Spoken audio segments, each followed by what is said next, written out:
এবছরে দুর্গাপূজায় ভারতে ইলিশ যাবে না বলেছেন।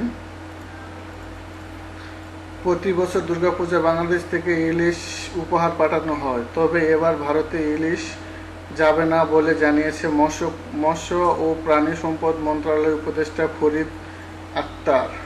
তিনি বলেন, দেশের মানুষের চাহিদা মিটিয়ে তারপর ইলিশ মাছ বিদেশে রপ্তানি করা হবে। দেশের মানুষ ইলিশ পাবে না আর রপ্তানি হবে, সেটা তো হতে পারে না।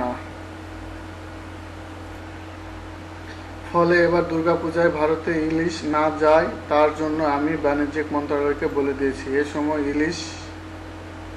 ইলিশ মাছের দামের নাগালের মধ্যে দিয়ে আনা ও প্রতিশ্রুতি দিয়েছে উপদেষ্টা। আজ মঙ্গলবার বিকেলে সচিবালয়ের নিজ দপ্তরে মৎস্য ও প্রাণী সম্পদ খাতে সাংবাদিকদের গঠন ফিশারিজ অ্যান্ড লাইভস্টক জার্মানির ফরমানের সঙ্গে শুভেচ্ছা বিনিময়কালে তিনি এসব কথা বলেন।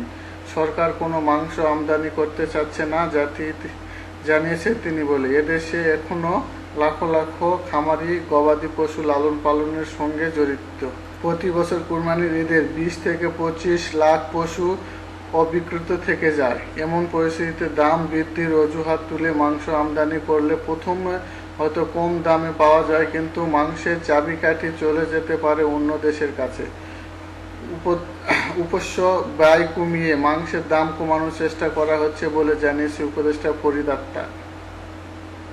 সিন্ডিকেট ও কর্পোরেট ব্যবসায়ীদের কারণে পশু খাদ্য, মাংস, ডিমের দাম বেড়ে যায় জানিয়ে তিনি আরও সিন্ডিকেট ভাঙার আশ্বাস দেন।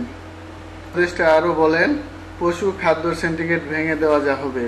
এছাড়াও পোলট্রি খেতে কর্পোরেট ব্যবসায়ীদের কাছে প্রথমত খামারিরা জিম্মি হয়ে আছে। শিগগিরই এসব অনিয়মের লাগাম টানা হবে।